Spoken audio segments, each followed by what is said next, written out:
মাননীয় প্রধানমন্ত্রী জনাব তারেক রহমান স্যার ওই সংসদ অধিবেশন চলাকালীন সময়ে উনি খবরটা যখন পেলেন যে আমাদের এই যে বনানী 12 নম্বরের মাঝামাঝি একটা বাণিজ্যিক প্লটে আগুন লেগেছে, উনি তাৎক্ষণিকভাবে ফায়ার ব্রিগেডে উনি ইনভলভ করেছেন যাতে যত দ্রুত সম্ভব ক্ষয়ক্ষতির পরিমাণ যত কম করা যায়, এবং আমাকে ব্যক্তিগতভাবে উনি পাঠিয়েছেন দ্রুত বেরিয়ে যাতে আমি কাজটা পর্যবেক্ষণ করে যেতে পারি।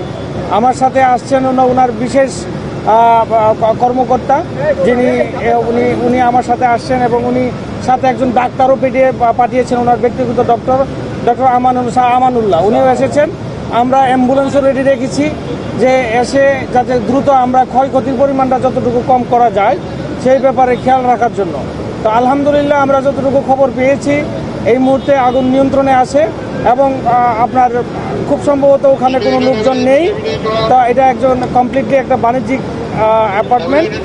তো এখানে কিছু কাপড়ে আগুন লেগেছে এবং ফায়ার ব্রিগেড যথাসাধ্য চেষ্টা করে যাচ্ছেন যে এগুলো যাতে যত দ্রুত রিজলভ করা যায়। এবং মাননীয় প্রধানমন্ত্রী অলরেডি আমাকে কয়েকবার খবর নিয়েছেন যে ফায়ার ব্রিগেড কি সঠিকভাবে কাজ করছে কিনা।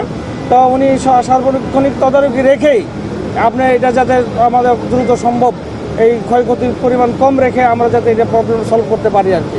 আমার সাথে আছেন আমাদের গুলশানের ডিসি সাহেব আছেন, আর তারপরে ওসি সাহেব আছেন, আর তারপরে ফায়ার ব্রিগেডে তো আছেন, আমাদের মাননীয় সংসদ সদস্য আসছেন, উনিও পার্লামেন্ট শেষ করে আসছেন, যে গাজীপুর 2 থেকে যে মঞ্জুরুল কাদের রনি ভাইও আসছেন। তো আমরা এখানে রেখে অবজারভেশন করতেছি, এবং আমরা অ্যাম্বুলেন্স থেকে শুরু করে যাবতীয় জিনিস আমরা প্রস্তুত রেখেছি, হসপিটালও আমরা প্রস্তুত রেখেছিলাম, মাননীয় প্রধানমন্ত্রী নির্দেশ দিয়েছিলেন। তো আমরা এসে দেখলাম যে না, ক্ষয়ক্ষতির পরিমাণ ওইরকম নেই, কোনো লোকজন ইনজুর্ড হয় নাই। তো আপনারা একটু সার্বিক সহযোগিতা করেন, ইনশাআল্লাহ যত দ্রুত এটা সম্ভাবনা হবে।